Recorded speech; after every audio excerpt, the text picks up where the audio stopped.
سید علی الحسن نقوی صاحب نے ابھی آپ سے کوشچن کیا تھا کہ مرزا صاحب اور یہ سب یہ کہتے ہیں، یہ آپ سے پچھلی یہ گفتگو بھی لاسٹ میرا خیال ہے ان سے جو ہوئی ہے، انہوں نے ہم، کہا کہ حضرت علی اتنے جرئی، طاقتور اور اتنے دلیر انسان، ہم، ٹھیک ہے جی، جی تو جب اللہ کے رسول بتا گئے اور ان کو نامزد کر گئے اور مولا بھی مقرر کر گئے، اور پھر جو ورڈنگ ہے وہ اس حدیث کی جو کہ اہل سنت اہل تشیع دونوں میں پائی جاتی ہے، وہ اتنی اوپن ورڈنگ ہے، یعنی کہ سورہ نجم میں اللہ کہتا ہے کہ وما ینطق عن الہوا، اللہ کے رسول اپنی مرضی سے کچھ نہیں بولتے، ان ہوا الا وحی یوحیٰ، سوائے اس کے جو ہم ان کو وحی کر دیں، اور اللہ کے رسول نے کہہ دیا کہ جس جس کا میں مولا اس کا علی مولا۔ ہم، اب اللہ کے رسول تو مولا کائنات ہے، مطلب پوری کائنات کے ہیں، اور ہم اصل میں کائنات سمجھتے ہیں اس دنیا کو نا، تو کائنات میں تو جبرائیل بھی ہے، اور خدا کو چھوڑ کر پوری کائنات کے مولا اگر محمد رسول اللہ ہیں تو اللہ نے نامزد کر دیا مولا علی کو، اور وہ ان کا سوال یہ تھا کہ جب اس سطح پر ان کی نامزدگی ہو گئی تو پھر انہوں نے تلوار کیوں نہ اٹھائی، ان کی تلوار کو زنگ لگ گئی تھی، وہ جنگ کرنا بھول گئے تھے، یہ ہمارے اہل سنت جتنے بھی ہیں یہ کوشچن اٹھاتے ہیں، اور اس کے بعد آگے جو بچے ہوتے ہیں ان کو بے بس کر دیتے ہیں، کیونکہ ان کو سمجھ نہیں آتی کہ مولا علی جیسا ایک ایسا انسان، یعنی کہ کوئی بھی آج تک ان پر میدان جنگ میں سبقت نہیں لے جا سکا، عمر بن عبد ود اور مرہب اور اس کے دونوں بھائیوں سمیت۔ تو کیا وجہ بنی کہ ان کو تلوار کے زور پر پھر یہ خلافت کھینچ لینی چاہیے تھی؟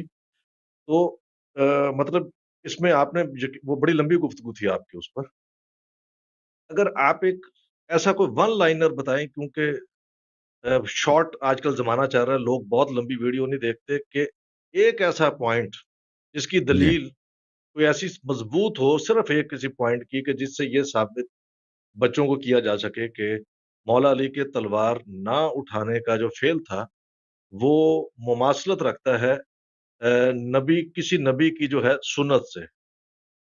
دیکھیں، اس کے بہت سارے انبیاء علیہ الصلوۃ والسلام کی سنن ہے۔ حضرت لوط علیہ الصلوۃ والسلام کا واقعہ آپ قرآن مجید میں نے اسی سوال کے جواب میں بار بار پڑھا ہے۔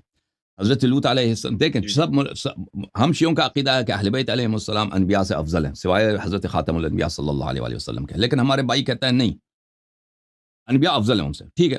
اگر انبیاء افضل ہیں، انبیاء میں سے ایک نبی ہے حضرت لوط علیہ السلام۔ حضرت لوط علیہ الصلوۃ والسلام آپ کے نزدیک امیر المؤمنین علی بن ابی طالب علیہ السلام سے افضل ہے۔ ان کا واقعہ آپ دیکھ لیں قرآن مجید میں کہ ان کے گھر کو گھیرا جاتا ہے، اور کس لیے گھیرا جاتا ہے کہ کفار نے دیکھا کہ ان کے گھر کے اندر کچھ مہمان آئے جو بڑے خوبصورت ہیں۔ اس کی وائف بھی، بیوی بھی جو ہے وہ بھی پلید کردار کیا، اس نے اپنے گھر کے چھت کے اوپر آگ جلائی ہے تاکہ لوگوں کو دعوت دیا جائے کہ یہاں پہ خوبصورت نوجوان ہیں۔ تو وہ لوگ کیا کرتے تھے؟ خوبصورت نوجوانوں کو ریپ کرتے تھے، ان کا کام یہی تھا، وہ زبردستی ان کے گھر کے اندر گھس آئے ہیں۔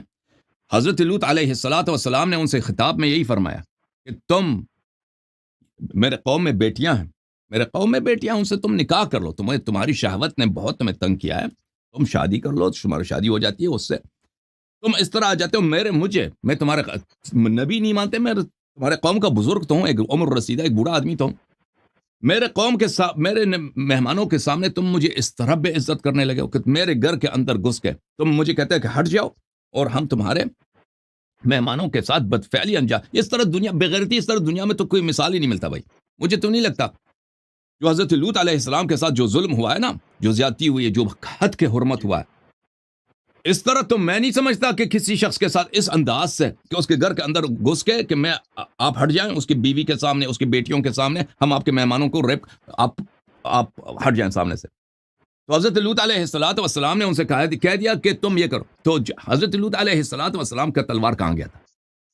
ٹھیک ہے نا، حضرت لوط علیہ السلام بیٹیوں کا اچھا آفر دے رہے ہیں کہ بیٹیوں سے، جی میرے قوم کے بیٹیوں سے شادی کرو۔ انہوں نے کہا کہ آپ کو پتہ ہے کہ ہم کیا چاہتے ہیں، ما لنا فی بناتک من حق وانک لا تعلم ما نريد، آپ جانتے ہیں کہ ہم کو آپ کی بیٹیوں میں کوئی رغبت ہے ہی نہیں، بیٹیاں آپ کی نہیں چاہیے، آپ بخوبی جانتے ہیں کہ ہم کس لیے آئے آپ کے گھر پہ۔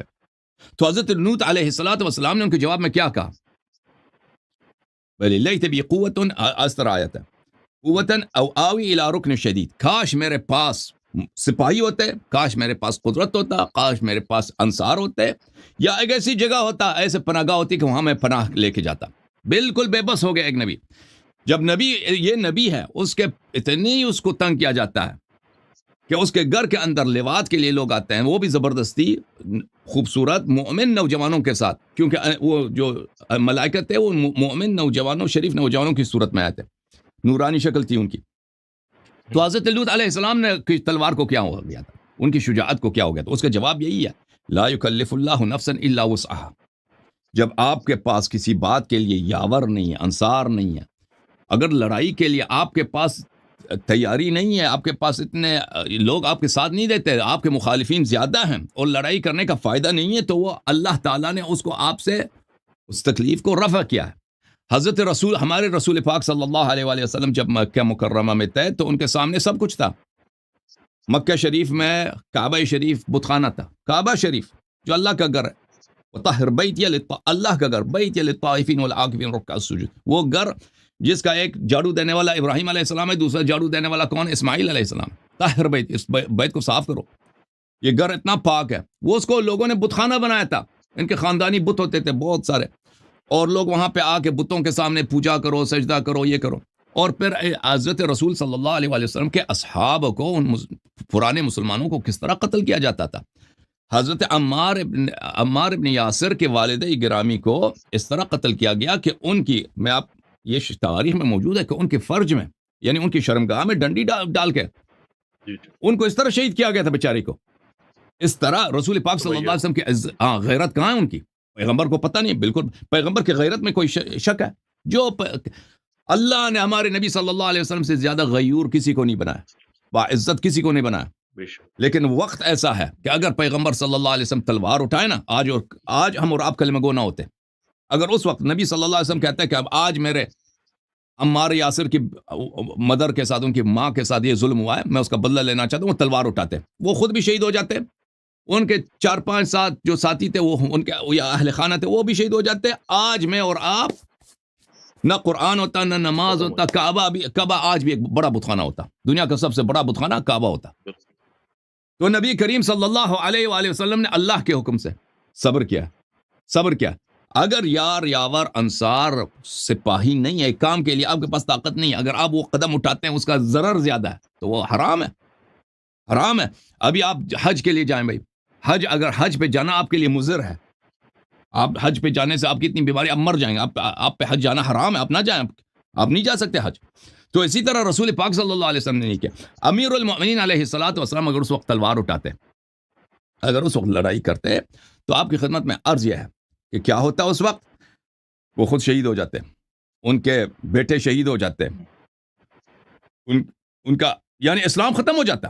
کیونکہ اسلام، ہم دیکھیں مذہب حق میں اسلام منحصر ہے امیر المؤمنین اہل بیت علیہم الصلاۃ والسلام کے مکتب میں، ان کے مذہب میں. اگر یہ اس کا خاتمہ جو ہو جائے تو اسلام کا خاتمہ ہو جاتا ہے، پھر اسلام ہی نہ بچتا، پھر کچھ بھی نہ بچتا، اور کوئی پتہ نہیں ہے کہ کتنے لوگ دوبارہ مرتد ہو جاتے، اپنے بتوں کو وغیرہ کا پوجا شروع کرتے. اور اس وقت، اس زمانے میں ایران کا ایک بہت بڑا طاقت تھا، اور اسی طرح شام ایک بہت بڑا طاقت تھا کہ وہ سپر پاور تھے، اور وہ اسی بات پہ تلے ہوئے تھے کہ کسی طرح اس نئے دین کو، جو نئے دین کی جانب سے جو چیلنج آ رہا ہے، یہ جو نیا امپائر بننے والا ہے اسلام کا، اس کو کسی طرح اس کا صفایا کیا جائے.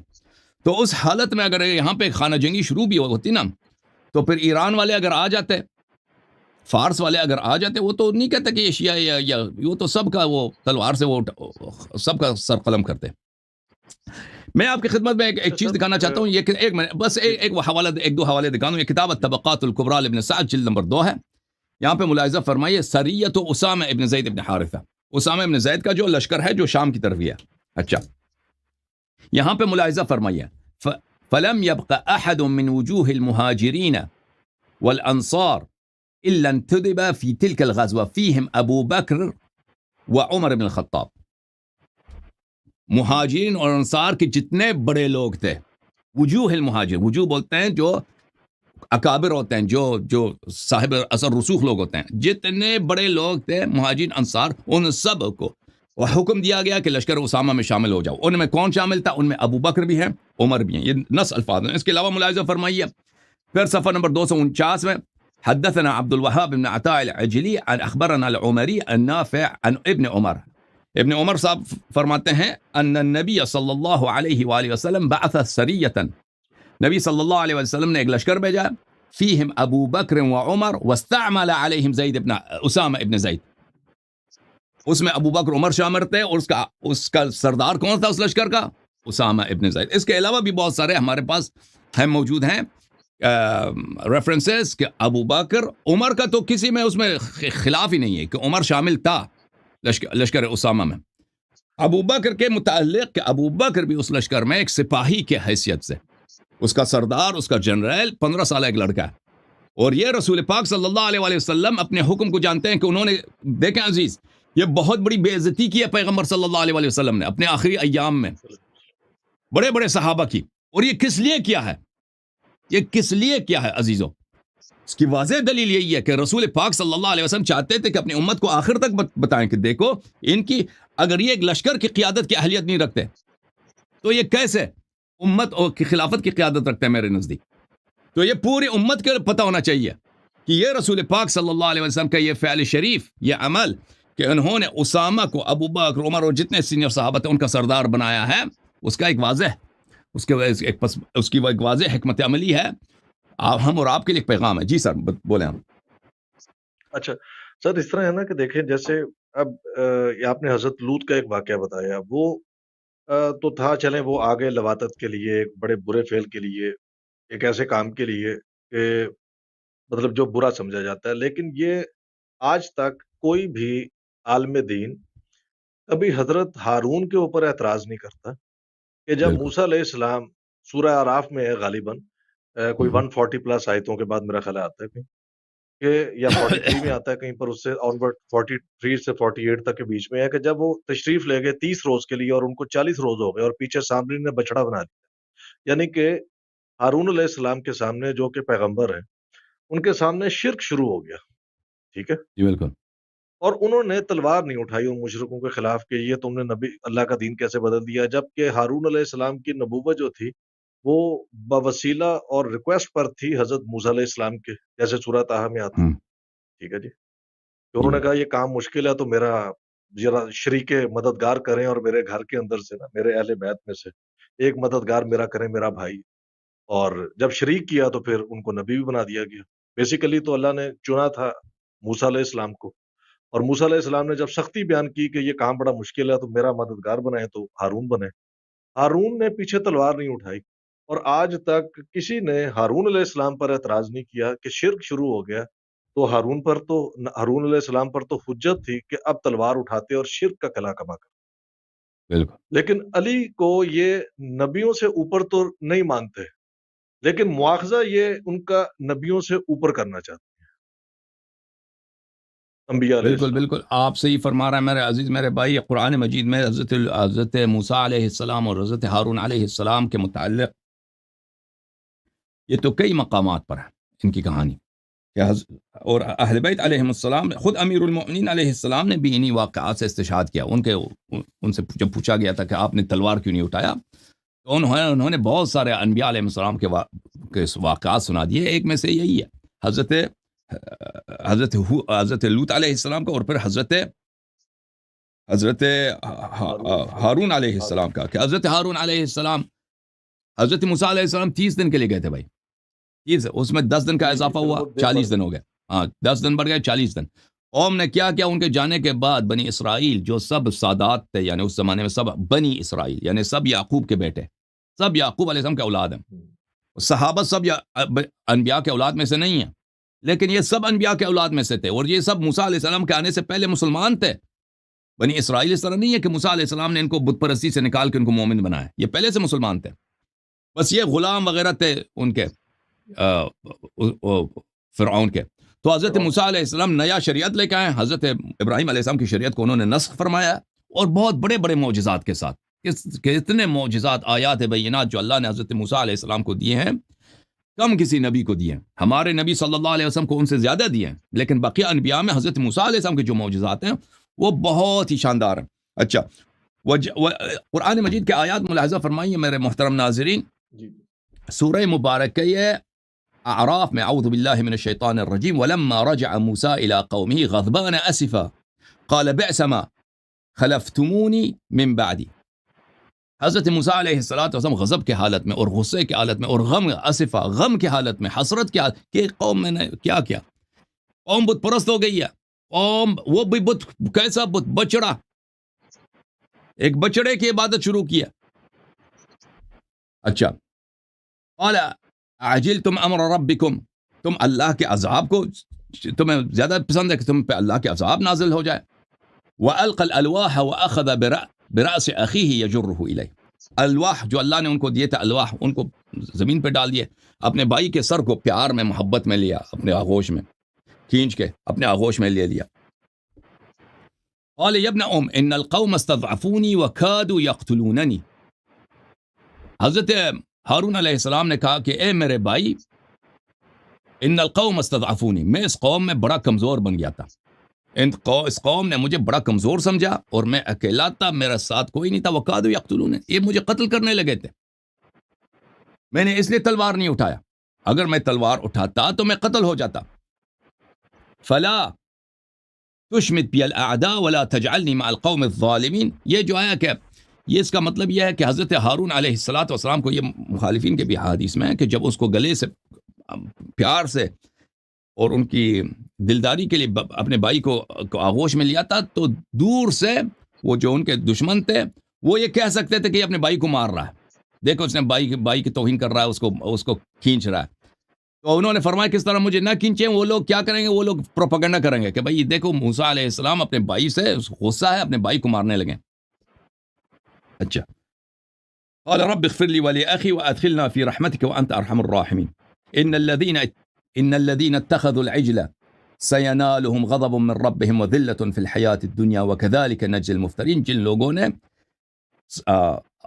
بچڑے کو، لوہے کا، سونے چاندی کا بچڑا تھا، انہوں نے ان کو اپنا خدا بنایا، اللہ کی جانب سے ان پہ غضب آئے گا اور وہ دنیا میں، حیات دنیا میں ذلیل ہوں گے. وَكَذَلِكَ نَجْزِي الْمُفْتَرِينَ، ہم اسی طرح جھوٹوں کو عذاب دیں گے. میرے محترم ناظرین، کہنے کا مقصد یہ ہے کہ حضرت ہارون علیہ السلام نے تلوار نہیں اٹھایا. اگر آج کوئی مسلمان کہہ دینا کہ ہارون کمزور تھے، ہارون کو مثلا وہ سامری کے، یا ہارون سامری کے خدائی سے، سامری کا جو بچڑا ہے اس کی خدائی پہ راضی ہو گئے تھے، یہ سب کفر ہے، کوئی نہیں کہہ سکتا.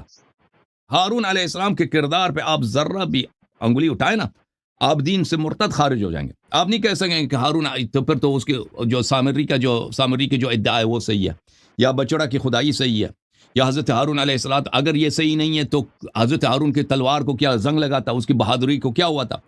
یہ جو بھی آپ سوال کریں گے حضرت ہارون علیہ السلام پہ، یہ آپ جو بھی اس طرح کا سوال کرے گا، اس سوال کرتے ہی وہ کافر ہو جائے گا، وہ دین سے خارج ہو جائے گا. کیوں؟ کیونکہ وہ ہارون علیہ السلام معصوم ہے، ان کا عرفیل صحیح ہے، گرچہ انہوں نے کیا کیا ہے، ایک بچڑے کی عبادت، اب ان کی قوم ایک بچڑے کی عبادت کر رہے ہیں، ان کے خلاف انہوں نے تلوار نہیں اٹھایا. ٹھیک ہے نا؟ اسی طرح امیر المؤمنین علیہ السلام کیوں، اور حضرت ہارون علیہ السلام نے خود بتایا کہ میں نے کیوں تلوار نہیں اٹھایا، بتایا کہ میرے پاس ساتھی نہیں تھے، استضعفونی وکادوا یقتلونی، میں کمزور تھا، میرے ساتھی نہیں تھے، اور یہ لوگ مجھے کمزور سمجھ رہے تھے اور مجھے قتل کرنے لگے تھے. تو اگر یہ حضرت ہارون علیہ السلام کا یہ کام بن سکتا ہے، ان کے پہ اگر کوئی اعتراض کرے وہ کافر ہو جاتا ہے، اور حضرت ہارون علیہ السلام کا یہ کیس اللہ کے نزدیک مقبول، قرآن میں یہ مقبول، رسول اللہ صلی اللہ علیہ وسلم کے دین میں یہ مقبول ہے، تو امیر المؤمنین علیہ السلام اگر تلوار نہیں اٹھاتے کیونکہ ان کا کوئی ساتھی نہیں، یا شریعت ہی یہی ہے بھائی، جہاد کے لیے اس کے لیے طاقت کی ضرورت ہے. خود رسول پاک صلی اللہ علیہ وسلم کی سنت، تو سیرت ہی یہی ہے. اور پھر وہ میں نے آپ کو بار بار وہ مسلم کا حدیث دکھا دیا نا، کہ اگر خلیفہ کافر بھی ہے، آپ کو مار بھی رہا ہے، اور شیطان بھی ہے، وہ اس کے خلاف تلوار اٹھانا حرام ہے، بلکہ اس کی طاعت واجب ہے. تو پھر تو کون اعتراض کر سکتا ہے کہ امیر المومنین علیہ السلام نے کیوں تلوار نہیں اٹھایا؟ مزید کوئی سوال ہے شاہ صاحب؟ جی، اس کا مطلب پھر یہ ہوا کہ اگر میں آج کو اس کو سم اپ کروں تو اس کا مطلب یہ ہے ٹوٹل کہ جو اللہ کے رسول نے غزوہ تبوک پہ کہا تھا کہ علی میری اور آپ کی نسبت موسیٰ اور ہارون والی ہے، تو یعنی کہ یہ اللہ کے رسول کا جو علم غیب تھا اس میں یہ موجود تھا کہ حضرت علی کو بھی ہارون علیہ السلام کی طرح ہی ریئیکٹ کرنا ہے، اور علی علیہ السلام کا تلوار نہ اٹھانا اس بات کو ثابت نہیں کرتا کہ وہ اس پر راضی تھے، بلکہ وہ فعل ہارون علیہ السلام کی طرح. یہی اس کا بالکل مطلب ہے جی، ان شارٹ بالکل صحیح فرمانا، بالکل صحیح فرمایا. انت منی بمنزلت ہارون من موسیٰ، اس کے کئی معانی ہیں، ان میں سے جو شباہتیں ہیں موسیٰ اور ہارون اور پیغمبر صلی اللہ علیہ وسلم اور ان کے بھائی علی علیہ السلام کے درمیان جو شباہتیں ہیں، جو نسبت ہے، ان میں سے ایک یہی ہے کہ موسیٰ علیہ السلام کے جانے کے فوراً بعد قوم کیا بنی؟ بچڑا پرست، بت پرست، بچڑا پرست، دین سے مرتد، سنت سے خارج، دین سے خارج. ٹھیک ہے نا؟ اسی لیے پھر اللہ کے اور رسول کو ان کے پتہ چلا کہ حوض کوثر پر جو اصحاب لائے جائیں گے تو یہ انہوں نے دین بدل لیا. بالکل بالکل بالکل. اگر حضرت موسیٰ علیہ السلام آپس میں پچھلی دفعہ بالکل بالکل بالکل صحیح فرمایا. وہ اس کی تو وجہ یہی نا کہ پیغمبر صلی اللہ علیہ وسلم نے خود فرمایا کہ میرے صحابہ، بخاری میں موجود ہے کہ صحابہ جو ہیں وہ بت پرست نہیں ہو جائیں گے، مشرک نہیں ہو جائیں گے، لیکن یہ لوگ دین میں بدعت ڈالیں گے، دین میں بدعت کی وجہ سے جہنم میں جائیں گے. یہ تو میں نے آپ کو بار بار دکھا دیا کہ رسول پاک صلی اللہ علیہ وسلم بخاری میں وہ واضح طور پہ فرماتے ہیں کہ مجھے اس بات کا ڈر نہیں ہے کہ تم لوگ میرے بعد مشرک ہو جاؤ گے، لیکن تم دنیا پرست ہو جاؤ گے. اور فرمایا کہ حوض کوثر پہ میرے صحابہ لائے جائیں گے اور ان کو میرے سے دور جہنم کی طرف لے جائیں گے. میں کہوں گا یہ میرے صحابہ ہیں، تو آواز آئے گی کہ آپ کو پتہ نہیں کہ انہوں نے، یہ نہیں کہ انہوں نے اپنا دین چینج کیا ہے، یہ بت پرست بن گئے، کرسچن وغیرہ، نہیں، یہ انہوں نے دین میں کیا کیا بدعتیں داخل کی ہیں، یعنی شریعت کو ان لوگوں نے چینج کیا، دین کو ان لوگوں نے چینج کیا. ٹھیک ہے نا؟ تو یہ ایک حدیث، دو حدیث تو نہیں ہے، بخاری مسلم میں شاید یہ اگر انسان گنتی کرے شاید 40-50 حدیث ہوئی ہیں، یہ بہت زیادہ ہیں. بالکل صحیح ہو گیا. بہت شکریہ آپ کے وقت. اللہ آپ کو جزائے خیر دے شاہ صاحب، اللہ آپ کو عزت دے. ساری میری گفتگو سنی. تھینک یو سر، بہت مہربانی، بہت مہربانی. سلام پہنچا دیجیے ہمارے دوست کو، علی بھائی کو. جی جی انشاءاللہ. ان سے کہہ دینا، ان کا ساتھی ہے انجینئر صاحب کا، وہ انجینئر کو پکڑ کے لے کے آئے نا کسی دن کوئی سیشن بنا دیں. میں کہہ رہا ہوں کہ انجینئر صاحب بھی کوئی ایسا پروگرام شروع کریں نا جن میں ہم ان سے اچانک کچھ سوال کر سکیں، کیونکہ مجھے ان کی علمیت پہ شک نہیں ہے، پتہ نہیں وہ کیوں نہیں چاہتے ہیں کہ وہ بھی اس طرح کا ایک لائیو سیشن کریں، اور تاکہ زیادہ سے زیادہ لوگوں تک یہ بات پہنچے کہ اصل مسئلہ تھا کیا ہے. اس کی وجہ یہ ہے کہ شیعہ آئیں گے، جب شیعہ آئیں گے سوال کریں گے نا تو پھر وہ پھنس جائیں گے. وہ آپ لوگ جو مخالفین ہیں نا ان کو جواب تو دیں گے. ہاں، جو شیعہ آئیں گے، آپ جیسے لوگ سوال کریں گے یا شیعہ لوگ سوال کریں گے نا. اسی لیے میں نہیں سمجھتا کہ مخالفین کا کوئی ایسا پروگرام ہے کہ وہ عام لوگوں کو کے سوالات کے جواب دیتے ہیں، بالخصوص عقائد پر. حلال و حرام پہ تو دیں گے، لائیو سیشن رکھیں گے، ہاں، کہ وہ نماز، وضو وغیرہ، لیکن اس پہ عقائد پہ نہیں رکھیں گے، خصوصاً مسئلہ خلافت، امامت، ان مسائل پہ. بہت مہربانی آغا صاحب، تھینک یو سر. اللہ آپ کو عزت دے شاہ صاحب، اللہ آپ کو زندگی دے، سلامتی دے. تھینک یو اللہ. جوم جاؤ، پرواز کرو، کیوں فخر سے سر اٹھا، کیونکہ اللہ تعالیٰ نے تمہیں انتخاب کیا. صراط حق پر صرف تم ہو، صراط ایمان پر صرف کیا، کیونکہ اللہ تعالیٰ نے تمہیں انتخاب کیا. صراط حق پر صرف تم ہو، صراط ایمان پر صرف